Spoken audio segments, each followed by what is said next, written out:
All right, time for another morning report, and hope that we'll build a small following, maybe, or actually I should say a large following eventually with this. But anyway, hopefully you watch this. If you're not going to watch it live, watch it later. It's all perfectly fine with me. So today, just briefly, some things in the news. President Trump is going to be unraveling some climate change initiatives and regulations that President Obama has put into place over the last 8 years. Things like coal leasing on federal lands and these types of things. Some of the other things that Obama did to restrict our ability to move towards energy independence and keeping oil drilling and other things off of federal lands. And so a lot of these things will go away. A lot of other regulations that restricted industry from expanding their businesses and to find more energy and things like that. Those things looks like he's going to sign them away. Liberals are obviously up in arms about this. And some conservatives say it's not going far enough. But President Trump is doing more than most presidents ever do when they take office. Is that he's using the pen to go ahead and say, look, we got to get rid of this, got to do this. I do think that President Trump genuinely wants to reduce regulation, cut the size of government, things that conservatives and even libertarians can find useful and something that we're getting tired of living in this overtaxed, overregulated state, and that's basically what Trump is trying to unravel: reduce the federal budget, reduce the government. Let the free market reign and do things. Okay. Other things in the news. President Trump also is planning on, at least he says it, he's going to try to work with Democrats after the failure of RyanCare, RhinoCare, TrumpCare, whatever care, and that may or may not work. I think you have to be very careful and very judicious.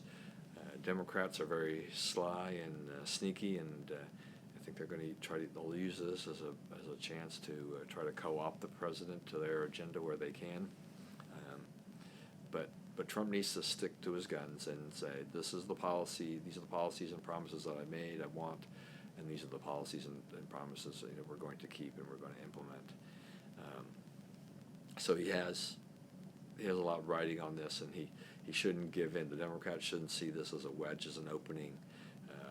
But there are Democrats, particularly in the Senate in red states, that are coming up for re-election in 2018, and they need to be careful about how far off they go against Trump, to the extent that it would kill their chances of winning re-election.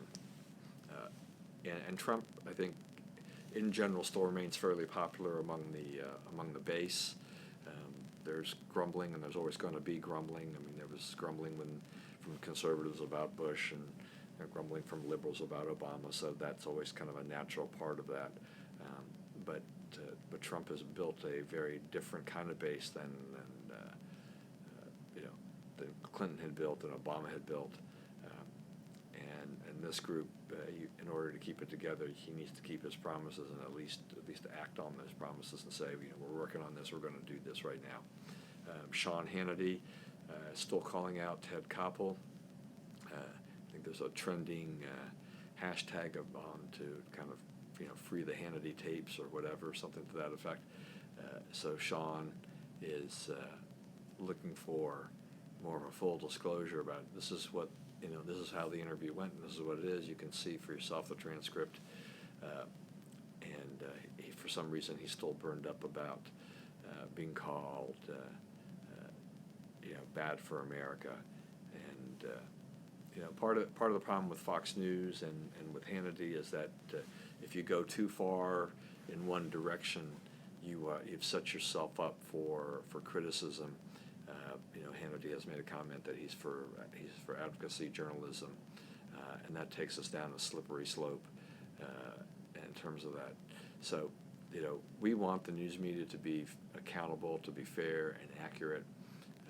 When you start using this kind of accountability, I should say accountability, advocacy is the proper word, advocacy journalism, then that's showing a definite tilt. I mean, Fox News will succeed largely, if they play this straighter. They can go after the liberals, because there's plenty to go after the liberals in the media for what is done and what is said there. But if they come out blatantly and state that they are advocates for a position or for a candidate, then their credibility will fade very, very fast. Even if people watch them, the credibility is still important, and that is what's going to be important for them for their long-term survival. So they need to be a little careful with how that particular thing goes.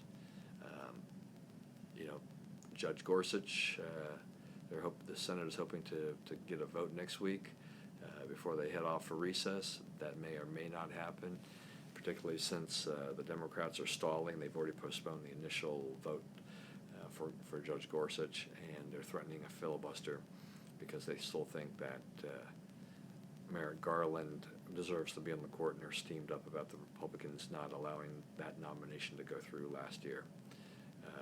So there's lots of different things, and the other question is that can Trump work with the Democrats in Congress?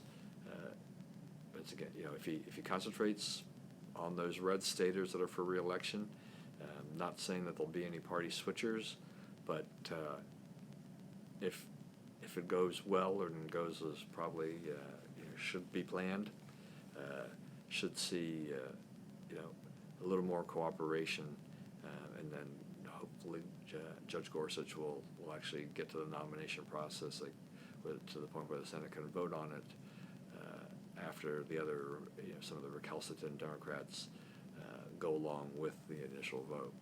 So we'll see how this happens. News is always in a developing phase. I invite you to join me again tomorrow for another edition of the Morning Report, and then later tomorrow morning when we have the Bias Buzz podcast to talk about these things in much, much more detail. So see you then.